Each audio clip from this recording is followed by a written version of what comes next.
This is Formula One.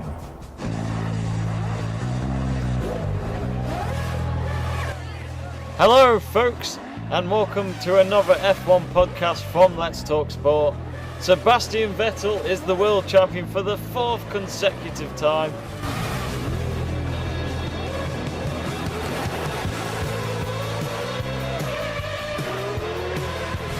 But today I'm with Harry Wright. Hello there. As we will discuss Vettel's triumph for the fourth time, and we'll review the Indian Grand Prix, and if we have time, preview the upcoming Grand Prix, which is Abu Dhabi.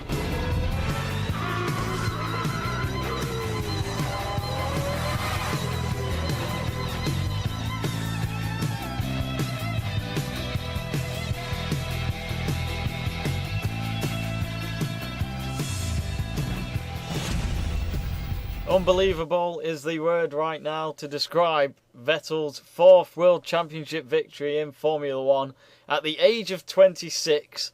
He's got a lot more years ahead of him, and he's been so dominant this season in the Red Bull. It's just unbelievable stats when you look at it. I won't go further into detail, it just annoys Mark Webber fans out there. Harry Wright is alongside me, and what a season it's been for Vettel. I know. It probably. I would argue that this has probably been his finest season to date, because 2012 he could quite have easily lost it. 2010 he could have easily lost it, and 2011 there was just no contest.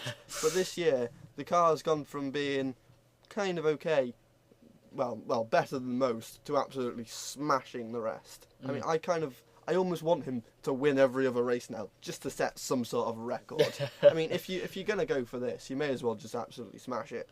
Well, according to from what I've studied, if Vettel wins the next, because there are still 3 races left to go, folks, until the end of the season. It just shows, how early he's got this title.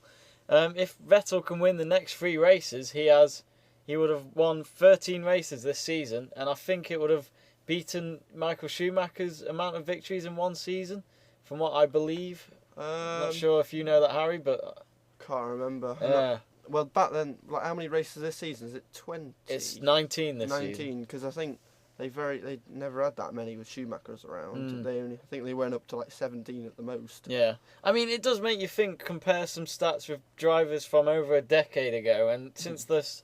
I mean, even the point system and all that's changed. The cars are different now, and compared to the others, it is. I do find it quite bad to compare, really, because it's different eras, and I just thought I'd point that out now before we carry on with our discussion. And also, if you think about it, Schumacher, he won his last World Championship nearly 10 years ago now. Yeah. I mean, that really puts into perspective as quite a long time ago. Yeah, and you see it as history as well. But your views on Vettel's performance yesterday?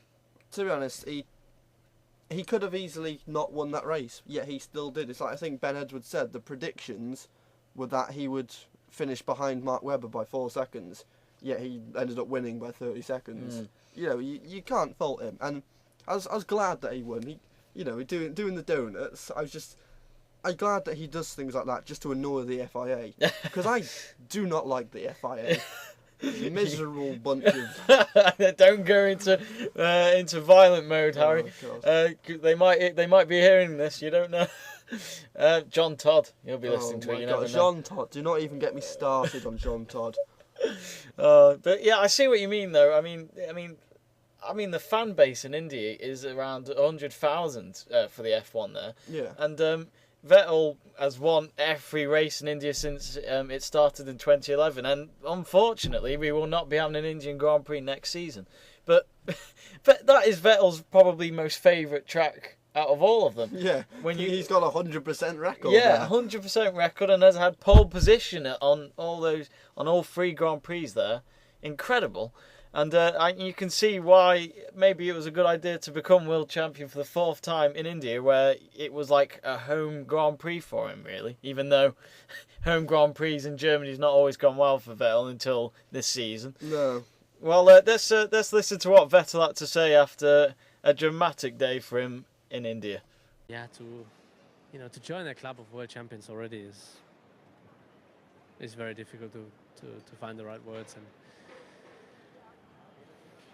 last 4 years, incredible. You know, the spirit inside the team grew so much, and we had difficult years.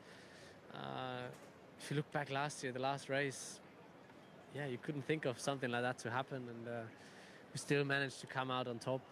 Obviously this year, you know, people might look back and say, well, yeah, what is all supposed to happen, blah, blah, blah, and we saw that one coming, but it's a lot of work that we put in, you know, and attention to detail. We didn't allow ourselves to think like people probably thought, and really just keep the spirit alive and focus on every single race. I'm sure modesty prevents you from telling us why you're so good, but why do you think the team around you, what's so special about them? Passion. I'm sure other people are, you know, very passionate. Other teams are passionate, but I think the last couple of years really formed something that, yeah, we're so united and so strong. You know, the belief in ourselves, not as in, oh, we are so strong, we are so good. You know, we are the best, etc. Not like that, but just to have the confidence within you. You don't need to advertise that. You know, you don't need to say, oh, we're great, we're doing well.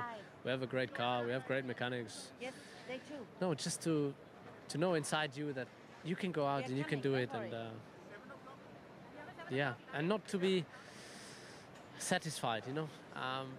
Keep digging for more. There is more, and I think if you look the last couple of years, we always seem to ramp up the last part of the season and get out literally everything, which, yeah, makes it so enjoyable to be part of that group of people.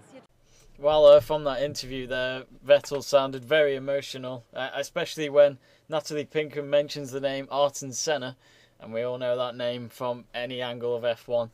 And it's true what he says. You know, Senna could have won a lot more championships if he had not had that accident back in '94, and which killed him at the end.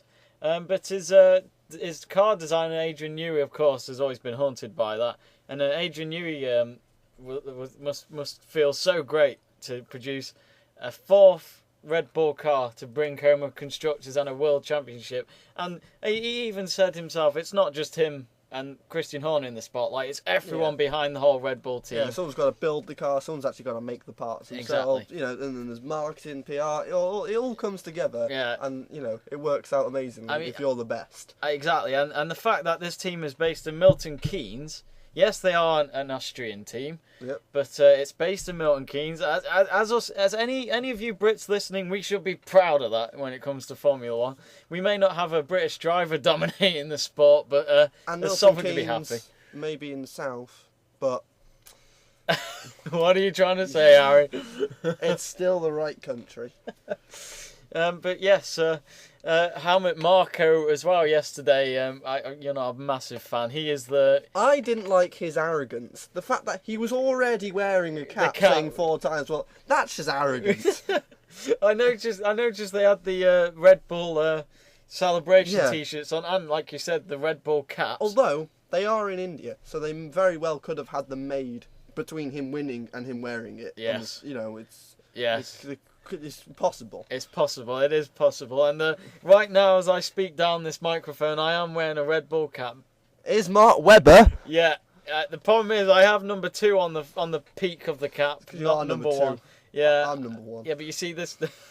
You're number 1, eh? Yeah. Well, you see, the reason why I got this cap is because it's Mark Webber's last season in Formula 1. You've got to get this cap as a memorabilia. Sorry. Yes. But what happened to Webber? He was leading the race, and before the race, people were predicting Webber could win this race. And of course, before he retires from Formula 1, it'd be great to get a win. I think he'll win a race before the end of the year. I think Vettel might have like a shred of niceness in him that'll let him.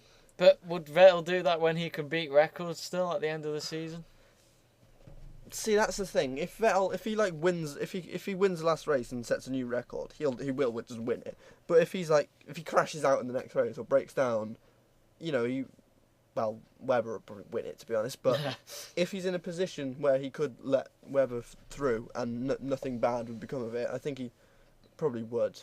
You know, I'd like to see Webber win on his last race. It would be special. Because a lot of drivers retire in a bit of a rubbish team. You know, they go up and then they go back down again. But Webber has, you know, he's gone up to the top and then he's retiring. So that's it would be very special. Well, you never know. It's over a month. He's got over a month to get a win in either Abu Dhabi, Austin, or Sao Paulo. We shall see. But I going back to Mark Webber yesterday though, his car, from what it sounds like from the team radio, his car let's say cocked up a bit.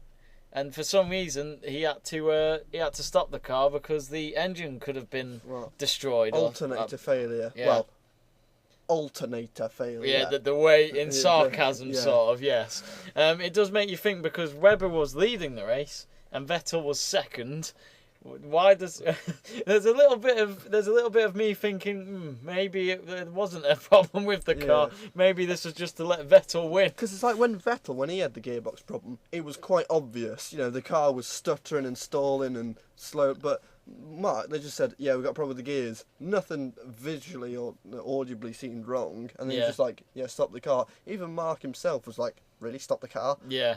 It sounded like, like you say, sounded like he had no idea what was going on and was trying to carry on. And it is a shame for Webber, but he's got 3 more races to go, as you say. But I'd like to talk about the car, the RB9, because there's been a lot of concerns in the last few months. Because every time people say when Vettel wins a race, people say it's the car, but then you think to yourself, I always say as a reaction, well, how come Mark Webber's not always getting second place then? If the car is the, I mean, it is the best car on the track, but I still think it's the sheer talent of Vettel as well behind the car. See, I always judge a car on what the number 2 driver does with it, because I think the number 2 driver gets like the most out of the car, or what it should realistically do. I think the number 1 driver always pushes it beyond, because I think it's like Massa. I don't think he's that bad. I think the Ferrari, that particular car, is pretty poor. It's just Alonso's talent manages to drag it forwards. Yes, it always seems to averagely start 8th in qualifying. Yeah, somewhere. Alonso then get a podium finish somehow. Mean, has he had pole position this season? I don't think he has. He hasn't had a pole position in quite a few seasons, if I'm correct. Yes, I don't think he's had one since. Yeah. Which does get you thinking that really when you mention Alonso, because Vettel has been the dominant force of qualifying this season. But it's like Raikkonen's not a particularly amazing qualifier. Yeah. He's normally does well in the race, but neither's Alonso. Maybe at Ferrari, they're probably not going to turn around their qualifying ability if they've got just another guy who's not so good. Because Massa, he's usually relatively good. I mean, he's qualified 5th and finished 4th. Highest. So that sounds about right. It's pretty good for him. But, of course, the designer of the RB6 that won the Constructors in 2010, all the way to the RB9 to the Constructors in 2013, Adrian Newey, this is what he had to say after yesterday's race. Unbelievable. I mean, obviously going into the weekend, we knew we were in with a good chance, but there's a difference between knowing it and actually achieving it. And to achieve it from the front with the pace that both drivers have had today, to do it like this, it's an unbelievable feeling, really. Yeah. Unfortunately, Christian, Sebastian, myself kind of get the limelight, but it really is about all the hard work and the talent that exists back in Milton Keynes. And this is, for you guys, really the result of it. It's fantastic to all back there. Well, for sure. I mean, this sport is man and machine, so without great drivers, you can't win championships, that's for sure. He's a pleasure to work with. He's very humble. The success he's had over the last 4 years has obviously been phenomenal. Hasn't gone to his head one tiny little bit. Very bright lad, always learns every time. Have the impression every time he gets in the car he learns something new. His feedback's very good, along with Mark's. Mark's feedback is always very strong as well, and I think in that sense the two of them have really complemented each other in terms of what we can then draw from the car and learn from. So what can I say? Been a pleasure. I think to compare Sebastian to